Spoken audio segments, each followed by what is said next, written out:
Bismillahirrahmanirrahim. Assalamualaikum warahmatullahi wabarakatuh. Perkenalkan, nama saya Nisrina Aulia Alfaiz, NPM 20215151057 dari jurusan Pendidikan Matematika, Fakultas Keguruan dan Ilmu Pendidikan, Universitas Siliwangi. Video ini dibuat untuk memenuhi salah satu tugas dari mata kuliah Perencanaan Pembelajaran Matematika dengan dosen pengampu Bapak Dedi Nurjamil, Magister Pendidikan. Sebelumnya, video ini berisikan tentang penjelasan mengenai hakikat perencanaan pembelajaran matematika yang ditinjau dari ilmu filsafat, diantaranya yaitu ontologi, epistemologi, dan aksiologi. Mungkin langsung saja ke pembahasan dari hakikat perencanaan pembelajaran matematika kali ini. Nah, yang pertama itu akan membahas mengenai pengertian dari perencanaan. Nah, pengertian perencanaan menurut para ahli diantaranya, yang pertama yaitu menurut Alder, dalam Rustiadi, dikatakan bahwa perencanaan adalah suatu proses menentukan apa yang ingin dicapai pada masa yang akan datang, serta menetapkan tahapan-tahapan yang dibutuhkan untuk mencapainya. Artinya, perencanaan adalah suatu proses menentukan apa yang ingin dicapai pada masa yang akan datang, serta menetapkan tahapan-tahapan yang dibutuhkan untuk mencapainya. Dengan demikian, proses perencanaan dilakukan dengan menguji berbagai arah pencapaian, serta mengkaji berbagai ketidakpastian yang ada. Mengukur kemampuan atau kapasitas kita untuk mencapainya, kemudian memilih arah-arah dan langkah-langkah terbaik untuk mencapainya. Nah, rencana dapat berupa rencana informal ataupun rencana formal. Selain itu, dijelaskan juga menurut Bintaro, dalam Husaini Usman, menyebutkan bahwa perencanaan adalah suatu proses mempersiapkan kegiatan-kegiatan secara sistematis yang akan dilakukan untuk mencapai tujuan tertentu. Kemudian yang ketiga yaitu menurut Rajudi Atmosudirjo, dalam Husain Usman, juga berpendapat bahwa perencanaan adalah perhitungan dan penentuan tentang sesuatu yang akan dijalankan dalam rangka mencapai tujuan tertentu. Siapa yang melakukan, bila mana, di mana, dan bagaimana cara melakukannya. Nah, berdasarkan beberapa pendapat tadi, melalui analisis sintesis, maka dapat disimpulkan bahwa perencanaan adalah suatu rangkaian persiapan tindakan untuk mencapai suatu tujuan. Perencanaan merupakan pedoman, garis besar, atau petunjuk yang harus dituruti jika menginginkan hasil yang baik. Dalam menyusun sebuah rencana, hal pertama yang harus dilakukan adalah Anda harus memusatkan pikiran kepada apa yang ingin dikerjakan, tujuan jangka pendek dan tujuan jangka panjang untuk organisasi serta memutuskan alat apa yang akan digunakan untuk mencapai tujuan tersebut. Anda juga dapat meramalkan sejauh mana kemungkinan tersebut dapat dicapai, baik dilihat dari aspek ekonomi, sosial, maupun lingkungan politik, tempat organisasi berorganisasi, serta dihubungkan dengan sumber-sumber yang ada untuk mewujudkan rencana tersebut. Nah, kemudian yang kedua yaitu mengenai pembelajaran. Pengertian pembelajaran menurut para ahli, yang pertama yaitu menurut Sagala, pembelajaran merupakan membelajarkan peserta didik menggunakan asas kependidikan maupun teori belajar, yang merupakan penentu utama keberhasilan dari pendidikan. Pembelajaran merupakan komunikasi dua arah yang diberikan pendidik kepada peserta didik agar dapat terjadi proses pemberolehan ilmu dan pengetahuan, penguasaan kemahiran dan tabiat, serta pembentukan sikap dan kepercayaan pada peserta didik. Dengan kata lain, pembelajaran adalah proses untuk membantu peserta didik agar dapat belajar dengan baik. Kemudian, Menurut Sujana, pembelajaran merupakan upaya yang dilakukan dengan sengaja oleh pendidik yang dapat menyebabkan peserta didik melakukan kegiatan belajar. Kemudian, menurut Hernawan, pembelajaran pada hakikatnya merupakan suatu proses komunikasi transaksional yang bersifat timbal balik, baik antara guru dengan peserta didik maupun antara peserta didik dengan peserta didik lainnya. Untuk mencapai tujuan yang telah ditetapkan, komunikasi transaksional adalah bentuk komunikasi yang dapat diterima, dipahami, dan disepakati oleh pihak-pihak yang terkait dalam proses pembelajaran. Nah, berdasarkan pengertian dari beberapa ahli tadi, dapat disimpulkan bahwa pembelajaran adalah suatu aktivitas belajar yang dilakukan agar terciptanya suatu interaksi antara pelajar dan peserta didik untuk mencapai suatu tujuan, yaitu pengalaman belajar yang berpengaruh kepada pengetahuan sikap dan keterampilan. Selanjutnya yaitu yang ketiga adalah matematika. Pengertian matematika menurut para ahli dikatakan bahwa yang pertama yaitu menurut Klein, matematika itu bukanlah pengetahuan menyendiri yang dapat sempurna karena dirinya sendiri, tetapi adanya matematika itu terutama untuk membantu manusia dalam memahami dan mengatasi permasalahan sosial, ekonomi, dan alam. Matematika tumbuh dan berkembang karena proses berpikir. Oleh karena itu, logika adalah dasar untuk terbentuknya matematika. Matematika adalah cara atau metode berpikir dan bernaral. Matematika juga digunakan untuk membuat keputusan apakah suatu ide itu benar atau salah, atau paling tidak ada kemungkinan benar. Matematika adalah suatu medan eksplorasi dan penemuan. Di situ, setiap hari ide-ide baru ditemukan. Matematika adalah metode berpikir yang digunakan untuk memecahkan semua jenis permasalahan yang terdapat di dalam sains, pemerintahan, dan industri. Kemudian yang kedua yaitu menurut Wahyudi dan Kriswandani, matematika adalah ilmu pengetahuan yang mempelajari konsep-konsep abstrak yang disusun dengan menggunakan simbol dan merupakan bahasa yang eksak, cermat, dan terbebas dari emosi. Kemudian, menurut Suherman, matematika adalah disiplin ilmu tentang tata cara berpikir dan mengolah logika, baik secara kuantitatif maupun secara kualitatif. Nah, berdasarkan uraian tadi, maka dapat disimpulkan bahwa matematika merupakan kegiatan manusia yang mengkaji berbagai benda abstrak yang berkaitan dengan angka-angka yang digunakan untuk memecahkan masalah dalam kehidupan sehari-hari, dan juga digunakan sebagai pengembang ilmu pengetahuan dan teknologi. Selanjutnya yaitu mengenai pembelajaran matematika. Pengertian yang dari para ahli yang pertama yaitu, menurut Burner, pembelajaran matematika adalah belajar tentang konsep dan struktur matematika yang terdapat dalam materi yang dipelajari, serta mencari hubungan antara konsep dan struktur matematika di dalamnya. Pembelajaran matematika merupakan usaha untuk membantu siswa dalam mengkonstruksi pengetahuan melalui proses, karena pengetahuan adalah suatu proses, bukan suatu produk. Proses tersebut dimulai dari pengalaman, sehingga siswa harus diberi kesempatan seluas-luasnya untuk mengkonstruksi sendiri pengetahuan yang harus dimilikinya.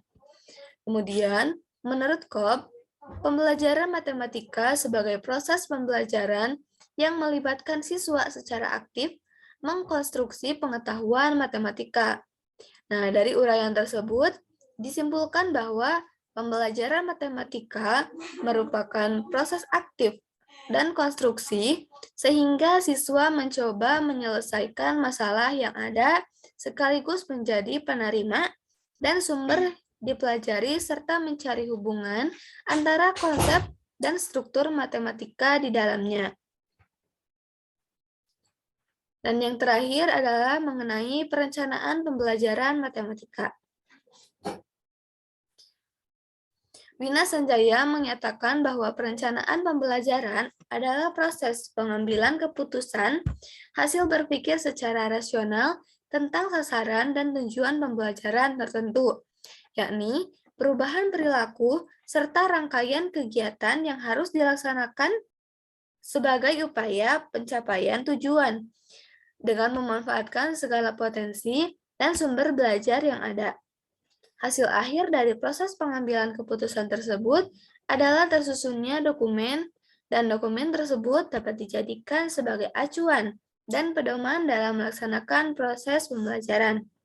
Dengan demikian, rencana pembelajaran matematika adalah rencana kegiatan operasional yang dirancang oleh guru yang berisi skenario tahap demi tahap tentang kegiatan matematika yang dilakukannya di kelas yang bersama siswa dalam satu kali tatap muka atau pertemuan. Di dalam rencana pembelajaran tersebut, standar kompetensi dan kompetensi dasar harus dijabarkan ke dalam indikator, materi pokok, kegiatan pembelajaran, sumber, dan penilaian pembelajaran.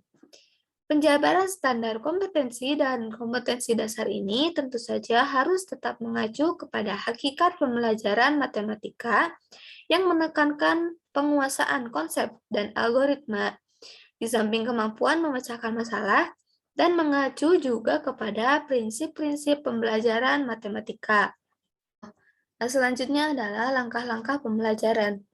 Langkah-langkah pembelajaran yang berbasis pada kurikulum 2013 diantaranya terdiri dari 3 tahapan atau 3 langkah, yaitu yang pertama, pembukaan yang terdiri dari salam, apresiasi, pengantar materi, dan motivasi awal.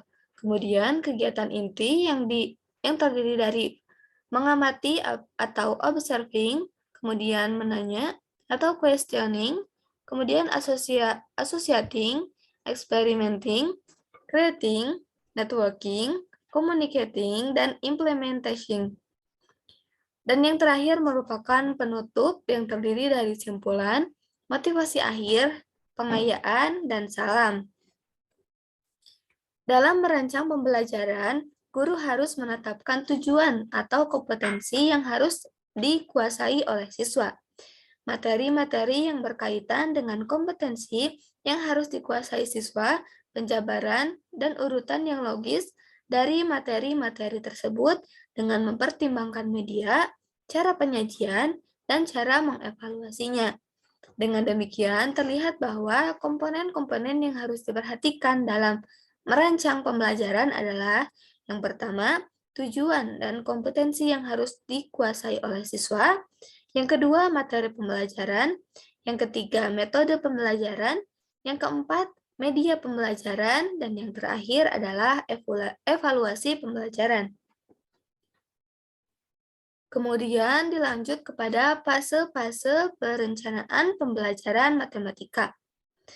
Teori Van Hille dalam Amir dan Risnawati merupakan salah satu teori belajar aliran kognitif yang menjelaskan mengenai tahap berpikir siswa dalam pembelajaran matematika, khususnya pada materi geometri yang terdiri dari 5 tahapan perkembangan berpikir yang terlaksana dalam fase-fase dalam mengajar geometri, yang terdiri dari fase informasi, fase orientasi langsung, fase penjelasan, fase orientasi bebas, dan fase integrasi. Kemudian, karakteristik dari pembelajaran matematika di sekolah. Menurut Andi Nurdiansah, dikatakan bahwa yang pertama adalah pembelajaran matematika berjenjang atau bertahap. Materi pembelajaran diajarkan secara berjenjang atau bertahap, yaitu dari hal konkret ke abstrak, hal yang sederhana ke kompleks, dan konsep mudah ke konsep yang lebih sukar. Yang kedua adalah pembelajaran matematika mengikuti metode spiral. Setiap pembelajaran konsep baru perlu memperhatikan konsep atau bahan yang telah dipelajari sebelumnya. Bahan yang baru selalu dikaitkan dengan bahan yang telah dipelajari. Pengulangan konsep dalam bahan ajar dengan cara memperluas dan memperdalam adalah perlu dalam mempelajari matematika. Kemudian yang ketiga, pembelajaran matematika menekankan pada pola pikir deduktif. Matematika adalah deduktif. Matematika tersusun secara deduktif aksiomatik. Namun demikian, harus dapat dipilihkan pendekatan yang cocok dengan kondisi siswa. Yang keempat adalah pembelajaran matematika menganut kebenaran konsisten. Kebenaran-kebenaran dalam matematika pada dasarnya merupakan kebenaran konsistensi. Tidak bertentangan antara kebenaran suatu konsep dengan konsep yang lainnya. Suatu pernyataan dianggap benar bila didasarkan atas pernyataan-pernyataan yang terdahulu yang telah diterima kebenarannya. Kemudian, ciri-ciri rencana pembelajaran matematika yang sekaligus merupakan prinsip-prinsip dalam penyusunan rencana pembelajaran matematika, yaitu yang pertama adalah ilmiah. Keseluruhan materi, baik fakta, konsep, prinsip, dan operasi berikut kegiatan yang menjadi muatan dalam rencana pembelajaran harus terjamin kebenarannya dan dapat dipertanggungjawabkan secara keilmuan. Kesalahan materi di dalam penyusunan rencana pembelajaran, walaupun hanya sedikit, tidak akan dapat ditoleransi. Yang kedua adalah relevasi. Cakupan, kedalaman, tingkat kesukaran, dan urutan penyajian materi dalam rencana pembelajaran sesuai dengan tingkat perkembangan fisik, intelektual, sosial, emosional, dan spiritual peserta didik. Tingkat keluasan dan kedalaman materi disesuaikan dengan karakteristik peserta didik. Materi untuk siswa yang memiliki daya tangkap yang cepat tidak akan sama dengan materi untuk siswa dengan daya tangkap yang lambat. Kemudian yang ketiga adalah sistematis.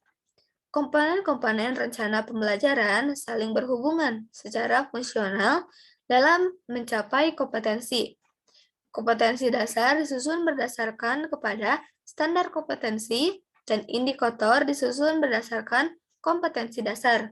Materi, kegiatan, sumber belajar, dan alat penilaian disusun berdasarkan indikator pembelajaran. Penataan materi juga harus disesuaikan dengan karakteristik mata pelajaran matematika yang hierarkis, kronologis, dan spiral. Yang keempat adalah konsisten. Adanya hubungan yang konsisten antara kompetensi dasar, indikator, materi pokok, sumber belajar, dan sistem penilaian. Yang kelima adalah memadai. Cakupan indikator, materi pokok, sumber belajar, dan sistem penilaian cukup untuk menunjang pencapaian kompetensi dasar. Yang keenam adalah aktual dan kontekstual.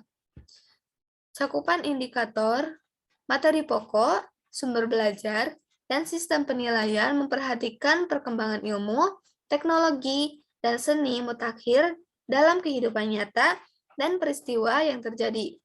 Yang ketujuh adalah fleksibel. Keseluruhan komponen rencana pembelajaran dapat mengakomodasi keragaman peserta didik, pendidik. Dan yang terakhir adalah menyeluruh. Komponen rencana pembelajaran mencakup keseluruhan ranah kompetensi, yaitu kognitif, afektif, dan psikomotorik. Ranah kognitif akan meliputi tingkat perkembangan intelektual atau pengetahuan siswa. Ranah afektif meliputi tingkah aktivitas, sikap, minat, dan motivasi siswa, sedangkan ranah psikomotorik meliputi kemampuan psikomotorik atau gerak siswa, misalnya melukis, membuat alat peraga, dan lain sebagainya. Kemudian dimensi perencanaan. Dimensi perencanaan terbagi menjadi 4 bagian, yaitu yang pertama, perencanaan dari dimensi waktu, yang diantaranya terdapat perencanaan jangka panjang atau berjangka 10 tahun ke atas. Kemudian perencanaan jangka menengah yang berkisar antara 3 sampai 8 tahun. Dan yang ketiga adalah perencanaan jangka pendek yang berjangka 1 tahun atau juga disebut sebagai perencanaan jangka pendek tahunan. Kemudian yang kedua adalah perencanaan dari dimensi spasial, terkait dengan ruang dan batas wilayah yang dikenal dengan perencanaan nasional atau berskala nasional dan regional atau berskala daerah atau wilayah. Yang ketiga adalah perencanaan dari dimensi tingkatan teknis perencanaan, yang diantaranya terdapat perencanaan makro, perencanaan mikro, perencanaan sektoral, perencanaan kawasan, dan perencanaan proyek. Yang terakhir adalah perencanaan dimensi jenis. Anen dalam Saiful Segala meliputi yang pertama, perencanaan dari atas ke bawah, perencanaan dari bawah ke atas, perencanaan yang menyerong ke samping, yang dibuat oleh pejabat bersama dengan pejabat bawah di luar struktur. Yang keempat adalah perencanaan mendatar, yaitu perencanaan lintas sektoral oleh pejabat selevel. Yang kelima, perencanaan menggelinding atau berkelanjutan mulai dari rencana jangka pendek, menengah, dan panjang. Dan yang terakhir adalah perencanaan gabungan atas ke bawah dan bawah ke atas untuk mengakomodasi kepentingan pusat dengan wilayah atau daerah. Sekian pemaparan yang dapat saya sampaikan mengenai hakikat dari perencanaan pembelajaran matematika. Kurang dan lebihnya mohon maaf. Wabillahi taufiq wal hidayah. Wassalamualaikum warahmatullahi wabarakatuh.